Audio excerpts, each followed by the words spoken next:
way it works. My name is Vicki, and I am a very grateful recovering alcoholic. And about 2 years ago, Claire, as a lot of us know Claire, who had planned to be the chairperson this year, she came up to me and she said, how would you like to be one of my keynote speakers when I chair CIS in 2017? And I said, without thinking about it, sure. Wow, thank you. Thank you so much for asking. Yeah, I could do that. And now I'm standing here and I'm thinking, what an order. It's quite a privilege. It's a tremendous privilege for me to be here amongst all you ladies, and so many of you who I know and are just dear to my heart. Yeah. Okay, I was told that I should talk about what it was like, what happened, and what it is like now. So, are you ready for this? All right. Okay. I guess all stories will start with childhood, at least mine does. I grew up in Brooklyn, New York. Actually, I grew up here, but I was born and raised in Brooklyn. Brooklyn, what's up?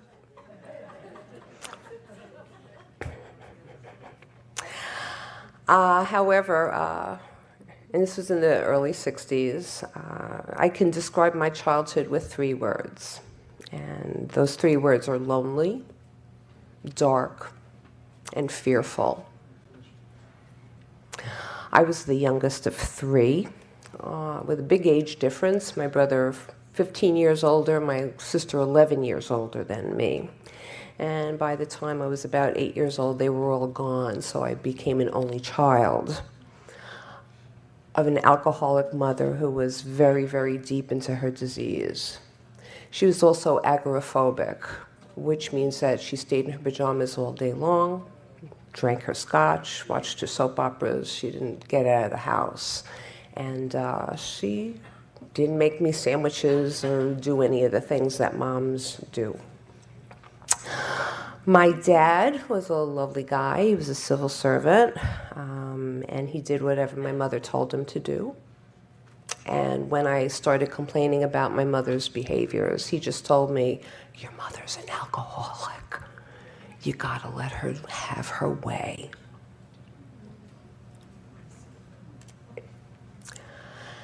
It was my sister, who was 11 years older than me, who actually raised me. So when she would come home from junior high school at 3:30 in the afternoon, I'd be in the playpen with a dirty diaper and empty bottle, and she would take care of me.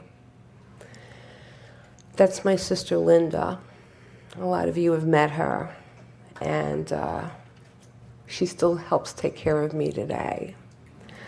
I texted her before tonight's meeting, and I said, I wish you could be here today, because you're one of the reasons that I'm here today. So the childhood was neglectful. There was a lot of bullying that I encountered. It was a nasty kind of way to grow up. It wasn't until about a year ago I remember a girl beating me up because I walked on her side of the street. And she threatened me not to tell anybody about it or else I'd really be in trouble.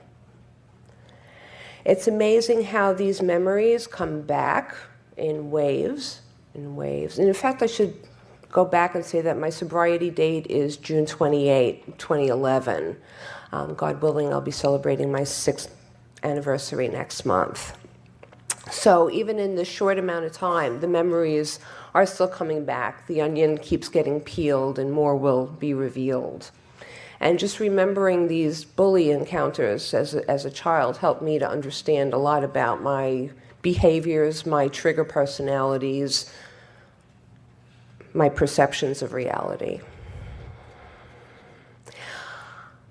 My happiest memories were extended family gatherings when the aunts and uncles would all get together with my parents, and there was lots of drinking, lots of laughter, lots of music, and they just loved little Vicky. And I was spoiled, and I was pampered, and I got lots of presents, and it was great. And that happened like once or twice a year. So I lived for those days. And school. I loved school. I loved my teachers. My friends were there. That was my great escape, was school. And I always did well in school. So I was happy to go there as long as the bully wasn't on the street along the way. One of my best friends growing up was my radio, especially my FM radio, because I spent most of my time at home in my bedroom by myself listening to music. And that's when FM was really starting to take off in the early 70s. And I have to say, I had a couple of friends, but I really didn't fit in all that well. I know we've all heard that before, and it's true for me. I didn't have very many friends, except for John, Paul, George, and Ringo, and Mick, and Keith, and Charlie, and Elton, and Cher. So songs were my best friends. And those of you who kind of know me know that I'm always singing or talking about music, and I will make a lot of musical references tonight. My first drinks were given to me by my parents. I was probably 13, 14 years old. When the family would get together, the wine would come out, and they would give me wine. And my mother would say, "This is because I don't want you to be an alcoholic like me." Okay, works for me. Worked for me. And then when there was no more wine in the house, I did find cold pills, and I discovered that they helped me sleep, which was great on days that I wasn't feeling too good. Down in the dumps, lonely, scared. Those cold pills really did the trick. And again, this is the late 60s, early 70s. I was very fascinated by the hippie culture. I was actually on the FDR Drive on the weekend of Woodstock, and we were stuck in a traffic jam with all these great-looking hippies that were going up to Woodstock. We were going up to the Catskills, they were going to Woodstock, and I'm sitting there watching these gals get out of the van, and they're all dancing in their long dresses, and the guys are smoking this funny stuff. And I'm thinking to myself, wow, that's what I want to be when I grow up. And my mother was saying, "Oh my God, would you look at these people? They have parents somewhere worrying about them." And I just kept my mouth shut. Have some more wine, Vicki. And I have to say that my story does involve dry goods. And I hope it doesn't offend anybody. But I have to tell my story, and this is definitely a part of my story. Trying pot at the age of 15, and I took off from there. All my friends at that point we called them heads in those days. And I fell madly in love at the age of 15 with the guy who provided the stuff.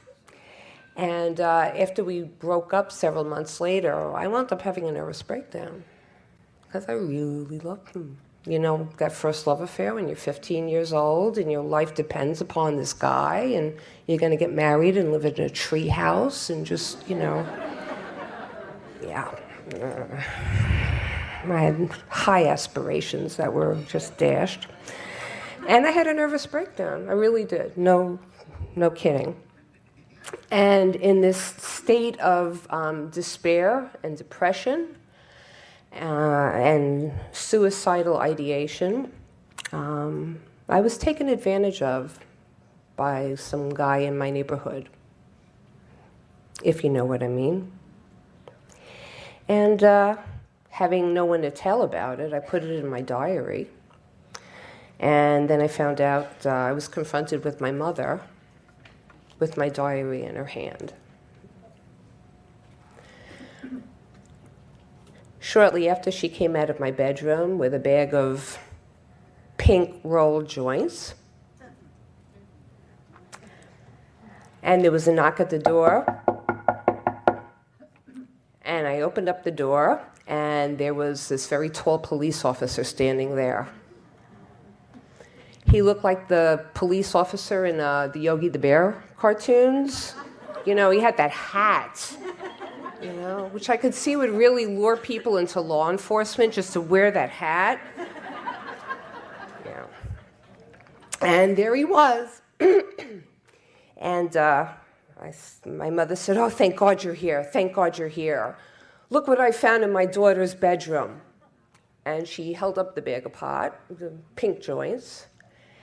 And I don't know how I knew what to say, but I turned around and I said, "Mother, where did you get those? I can't believe you're smoking pot."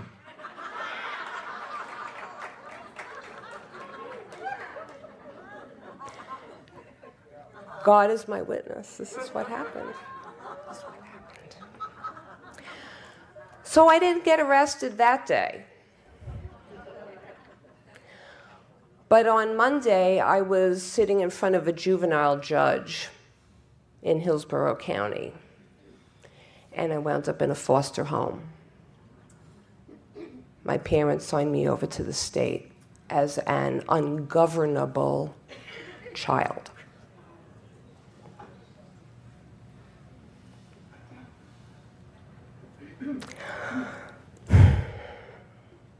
It's the first time I saw my father cry.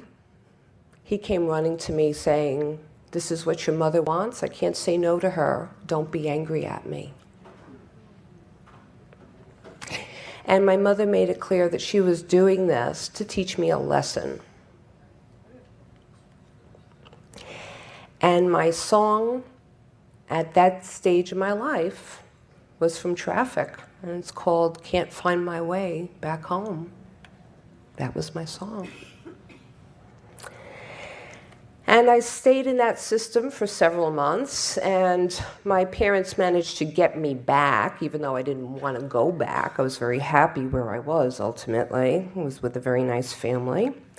And I didn't learn my lesson, because when I got out, and I was 15, 16, I continued to do the very same things I did that got me in trouble the first time. The consequences of my behaviors didn't teach me squat. And it didn't interfere with school. I graduated with honors. I moved back up to New York City. I got a job. I was 17. I had shared an apartment. I was Mary Tyler Moore, throwing my hair up in the air, and I had a joint in the other hand. And yeah, that was me. And I realized, gee, there's a lot of great bars here in Manhattan, you know, between me and the subway. And I turned 18. At that point, you could drink at 18, and I made my way into those bars by myself. What was I thinking? 18-year-old girl in New York City. I remember one night, after having a couple of mint juleps, again, what was I thinking? They're disgusting. I remember working my way over to the subway against a building, brick by brick by brick. I was just so polluted. It was disgusting. And there I was on the New York City subway, throwing up on the A train. Otherwise, I had no problems in my life. I got married at the age of 20. Got divorced 6 months later when my first husband tried to strangle me. I figured I made a bad choice. I went to college after that, and ultimately I became a high school teacher. And I got a very good job, and I lived a double life because I was with teenagers, and I had to be a role model, me of all people. That was very funny. And because of what I did for a living, alcohol became the socially acceptable thing to do with my colleagues. So that's when I really started drinking. Especially after my second divorce. I won't even tell you about that one. I really started drinking pretty heavily.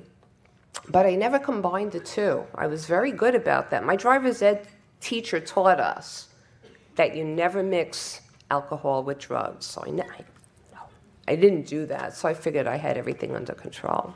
I had a good job, I was making good money, I owned a home on Long Island, things were going very nicely for me, I had a great pension and medical benefits, it was awesome. And, but by my 40s, I started mixing the two together. And Thursday, Friday, Saturday, Sunday, 4 days in a row were my party days. And I don't know why, but the job I had been doing for 13 years with my eyes closed suddenly became really difficult. I don't know why, but I just couldn't get along with anybody anymore. The boss was a bitch. The people in my department were impossible. The state wanted, it was horrible. And the man I was seeing at the time said, listen, he said, this is bullshit. He says, they're asking you to do too much. He says, you quit your job, sell your house, I love you dearly, and I will take very good care of you, and you'll never have to work another day in your life. We're going to move to Florida. We're going to buy a house on the water and get a boat.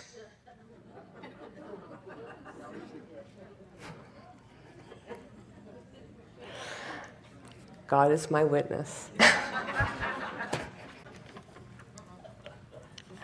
Yeah, that's what I did. Sold my house, said goodbye to all my friends, gave up all my great benefits and everything like that. I said I'm going to be taken care of for the rest of my life, and hey, I'm going to get to have that childhood I never had. Isn't that great? Who gets to have the childhood that they never had? Made perfect sense to me. And for the first 5 years, we had a wonderful marriage. We had so much fun. Just a blast. He was a heavy drinker. What a surprise. And I started drinking more and more heavily, especially since I didn't have to get up at 6 o'clock in the morning. I didn't have to grade papers. I didn't have to worry about lawsuits from stupid parents. It was great. So I could drink every day, and I was, and other things too. And then after about 5 or 6 years, he got very sick, and he started withdrawing. Depression and all different kinds of things. And his diabetes made it very impossible for him to drink at that time.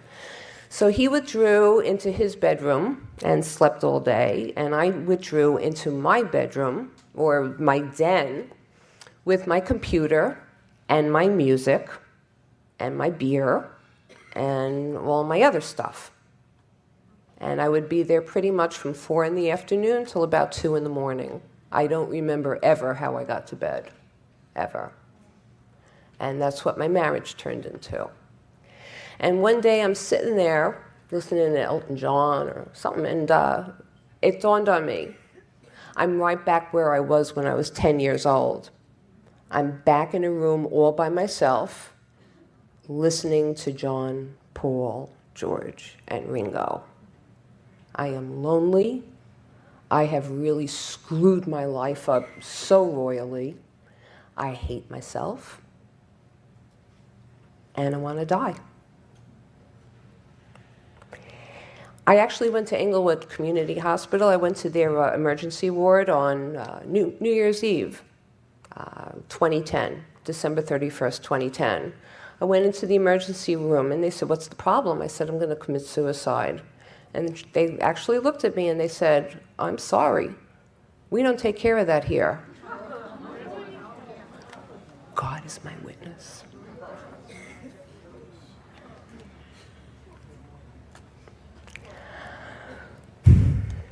I shut down. I drove home. And I proceeded to get really twisted. And had my second nervous breakdown. And that's when I knew it was all over. And at that point, the song that meant most to me in my life was Bruce Springsteen's Darkness on the Edge of Town. I knew exactly what he was talking about, darkness on the edge of town, because I lived there.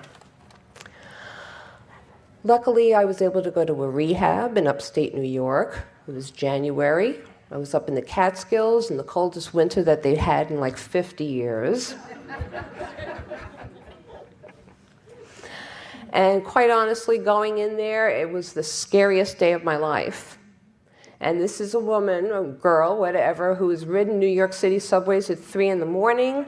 I have been held up at gunpoint, okay? I have been strangled by my first husband, but walking into that rehab was the scariest day of my life, because I really understood that if I was going to stop drinking and get better, that I was going to have to change everything.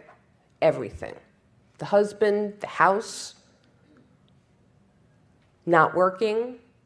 We were also in that recession in 2010 where houses weren't selling and no one was getting hired. But I knew that everything had to change. And I was totally unhinged. And I misbehaved rather badly in that rehab facility. I'm surprised they didn't kick me out. Well, ultimately, they did kick me out. However, while I was there, 2 very important things happened to me that I can mention tonight. They were talking about the steps and talking about faith in God and a higher power. And I remember saying to the group leader, I said, "Don't talk to me about God. There is no God. There is no God." She was a Brooklyn girl herself. And she looked at me and she said, "Who are you to say there is no God?"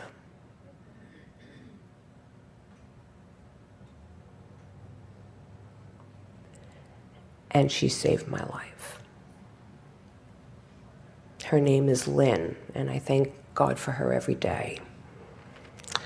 And my counselor also told me, as I was bitching and moaning about how much I hated rehab, she said, "Why don't you make up a gratitude list?" I said, all right. So I'm laying in bed one night in my flannel pajamas, and the wind is blowing out there. It was really like 10 below. It was really nasty out there. And so, okay, gratitude list, gratitude.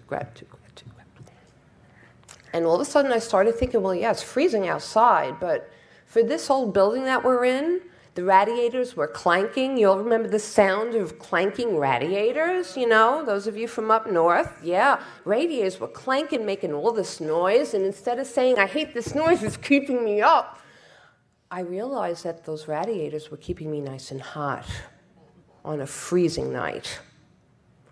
And I thought about the kitchen right down the hall. I could go there anytime I want, and there was all the hot cocoa I could possibly want. And I was thinking about how beautiful the scenery was outside the windows in the morning. The sun hitting the snow and the red barns. It was gorgeous. And I was thankful for my sock monkey pajamas that my girlfriend had sent me. You haven't lived until you've worn sock monkey pajamas. I just want to make that observation. And all of a sudden, as I was thinking about these things that I was grateful for, I realized that laying there in a dark room, that I was not alone. I was thankful for, but to whom was I thankful? And I realized that my higher power was in that room with me that night. And I began to believe.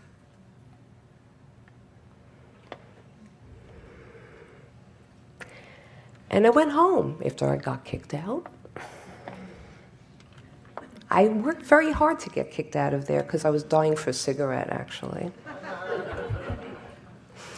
And my husband, he said, "You stopped smoking?" I said, "Yeah, I did. I said, "I haven't had a drink. I haven't had a drug in three weeks." "Yeah, but you stopped smoking cigarettes?" I said, yeah. They wouldn't let me smoke. "Well, good. No more smoking for you."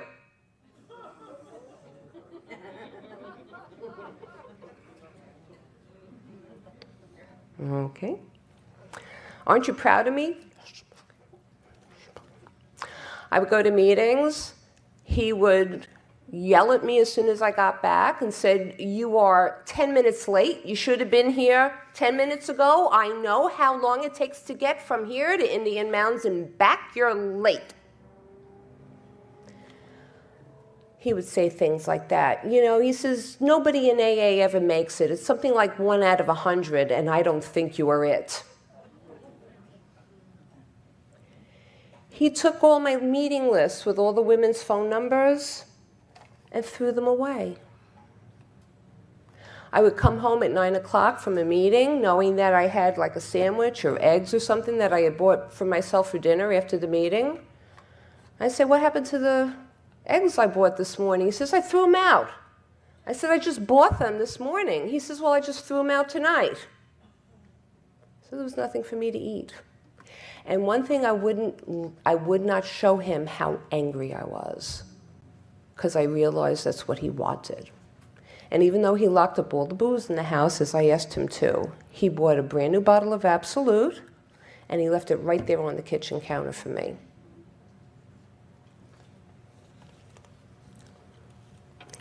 After 6 months, I was working with a wonderful sponsor.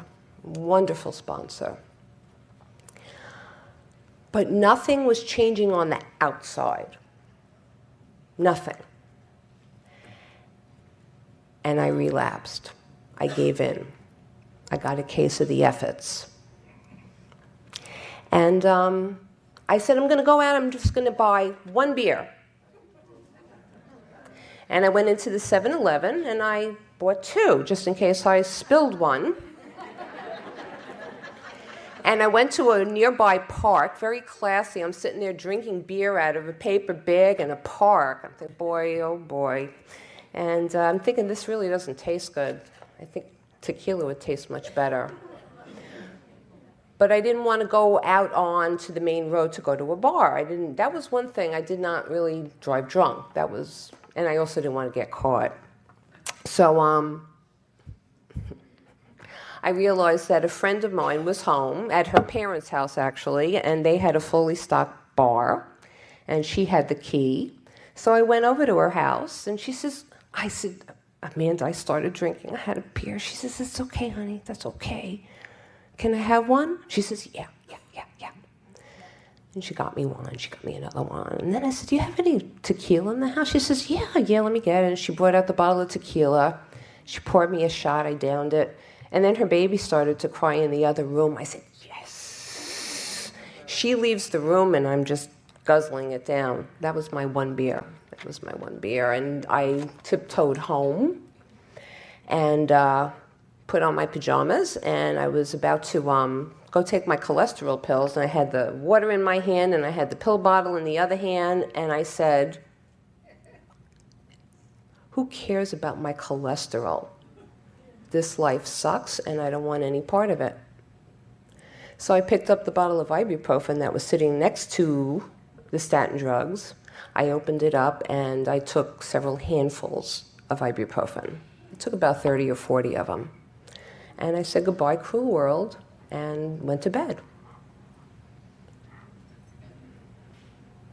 I woke up at 3 in the morning to pee.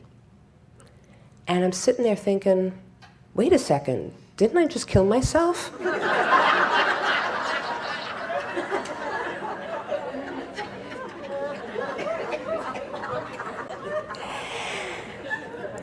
And I said, well, let me just pee real fast and go back to bed. Maybe I'll die then.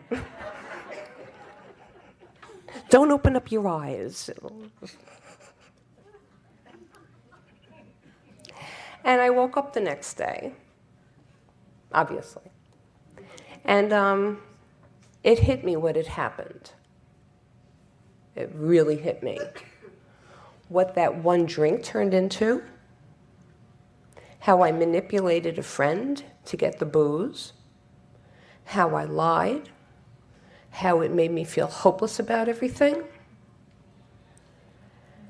And the fact that I lived through it told me that my higher power was there for me. Maybe not in the way I thought he should be, or in the time frame I thought should be. And that morning, I did my first 3 steps all over again, for real. And I was on my way. That was June 28, 2011, and that's still my sobriety date. I found a new... How am I doing on time, by the way? There's no clock. 8:23.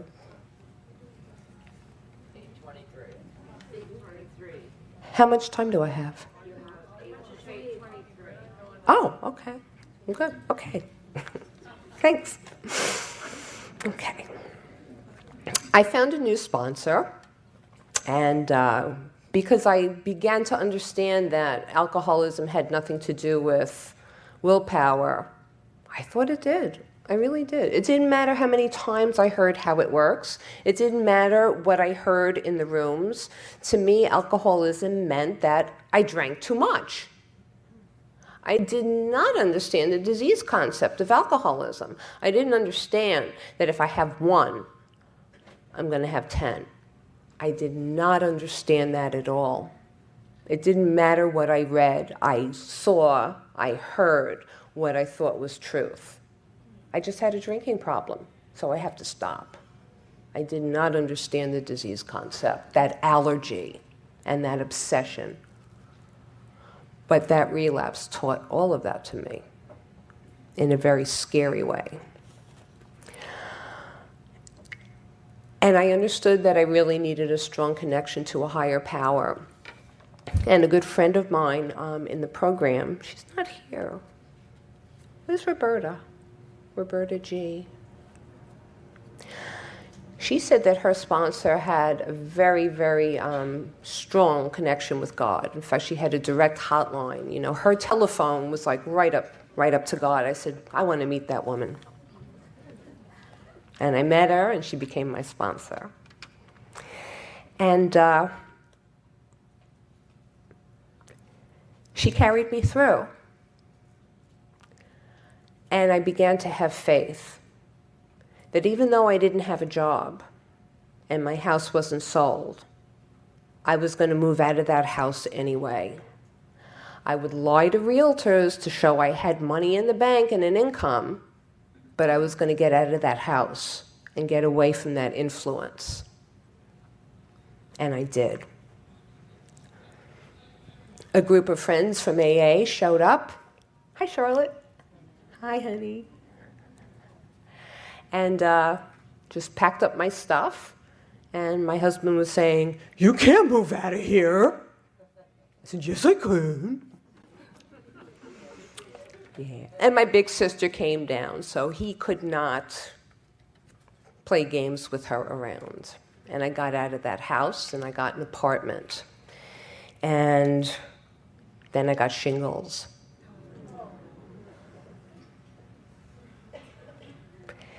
And the lawyer I gave $5,000 to just screwed me over royally. And I had no alimony, I had no support. I had to get food stamps. And while I was living on food stamps, he was in a $90,000 motorhome traveling around the United States.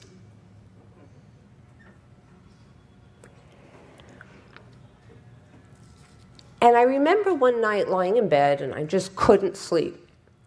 I'm lying there, and what do I see in my head? But I see myself falling out of a jet plane with no parachute. That's what I see. I see myself free falling. And I'm freaking out. Because that's really how I felt my life was, that I was just free falling and there was no safety net. And all of a sudden, I heard, I want to get the words right, so. Yea, though I walk through the valley of the shadow of death, I will fear no evil, for thou art with me. Thy rod and thy staff, they comfort me. I hadn't heard the words of the 23rd Psalm since 1974, and somehow they came into my head loud and clear. And I found those words very comforting. And all of a sudden, instead of falling to the ground, I was starting to float. A few days later, I was doing my daily meditation, and I heard a voice in my head saying, "Vicky, it's going to be okay. You're going to get through this." And I said, "Okay. Okay." And I realized that I had had a higher power with me all of my life. I started thinking back to all these events earlier in my life where it was life and death, or the scholarship I got that helped me pay for college. When I submitted my application like 3 minutes before the deadline, and I won it. Just all kinds of things like that. I started to see where he had been in my life. And I got very busy with this new sponsor, working the steps, and she really carried me.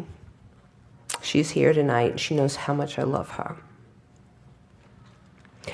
I started learning how to accept my feelings, because she would say to me, "They're only feelings, don't take them seriously, they're just feelings." So what do you mean? She says, "They're just feelings, they're not reality." She was right. That was a very freeing thing. And like I said, I learned to accept my feelings. Chronic depression that I'd had since childhood started easing. And all of a sudden, I started getting some job opportunities, not the ones I wanted or thought I was suitable for, but job opportunities started coming my way. And I celebrated my first year of sobriety. I celebrated my second year of sobriety. And then after my third year of sobriety and a good full-time job, I was actually able to buy a house. The divorce had come through. Yeah. And my first Christmas in that house, I invited all my girlfriends in AA. Everybody brought me Christmas ornaments because I didn't get to take any of my Christmas stuff with me when I moved out. And now I have all these beautiful Christmas ornaments that remind me of all my sisters in AA. It's a beautiful thing. I don't miss the things I lost anymore.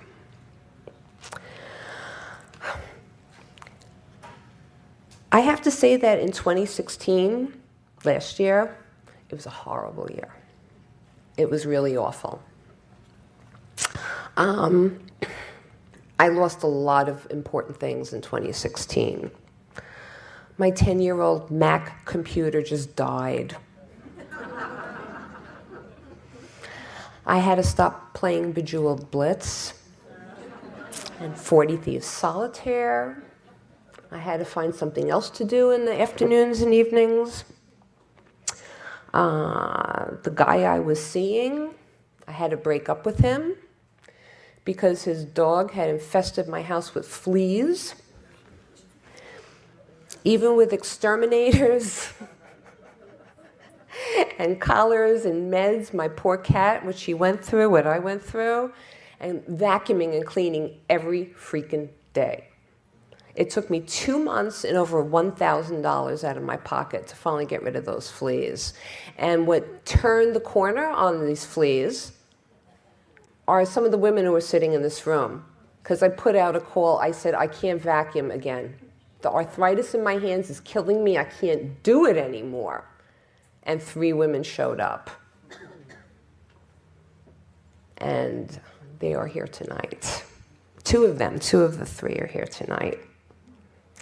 And I thank you so much for that. And it taught me, you know what, you need help. Put out your hand. Ask for the help. The worst that'll happen is no one will answer. It doesn't make the problem worse, but you might get help. I broke up with the guy.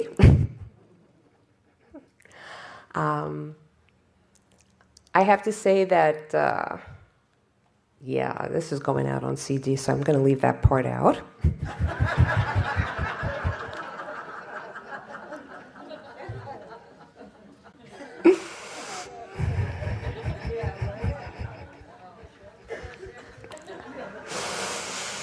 Oh, and then they found termites in my house. It's a wood house. I had termites I had to get rid of. That was another $300. Then I had to have a tooth pulled, and then my water pump broke, and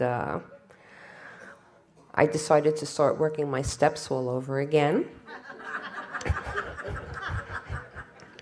And I decided to switch sponsors, which was a very, very tough thing to do. It was a very tough decision to do.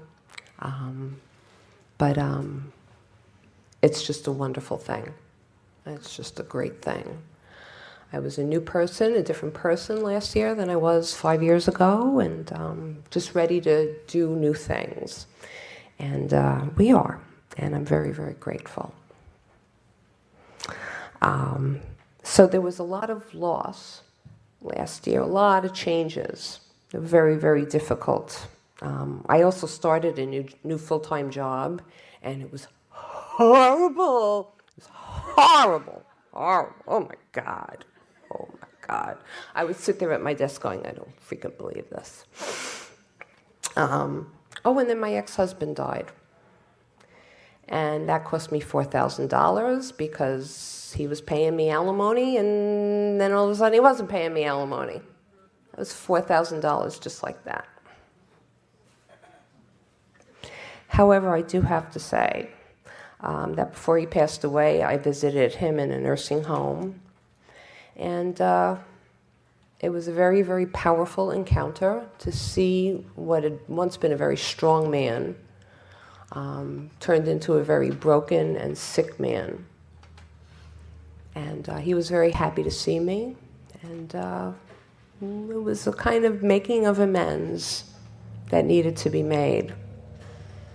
And when we left, we both said, I love you. And I meant it. So when he did die a few months later, I joke about the money and everything, but I lost a lot more than the money, to be honest with you. It was sad to lose him. It was sad to lose him. But the $4,000 is a big chunk of change, too.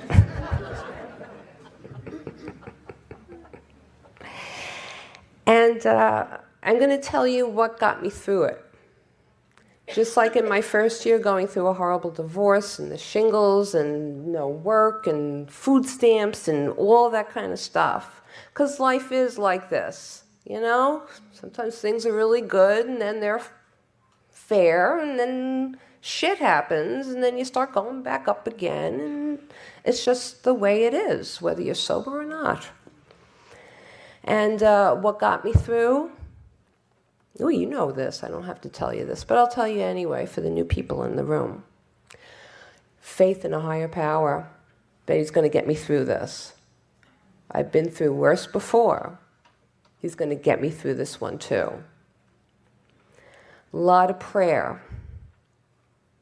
Asking friends for help. I couldn't believe I was praying to God to get rid of the fleas in my house. But you know what? He listened. He helped.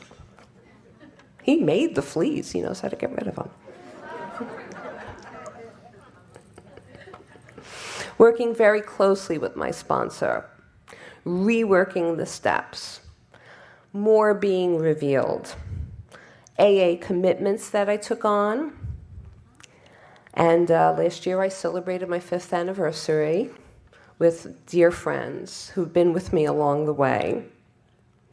And by the end of last year, I got a brand new full-time job. I'm making more money than I had before, and I actually really like this job. I get to play Bejeweled Blitz and 40 Thieves Solitaire. It's cool.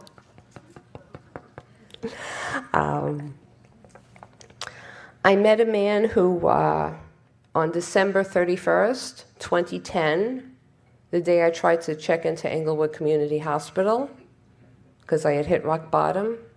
Well, I met a man who also hit rock bottom that very, very same day. Very same day. December 31, 2010. We were seeing each other for a couple of months before we realized this commonality, this other commonality we both have. And he treats me like a queen. And my girlfriends keep saying, you deserve it. And I'm starting to believe him.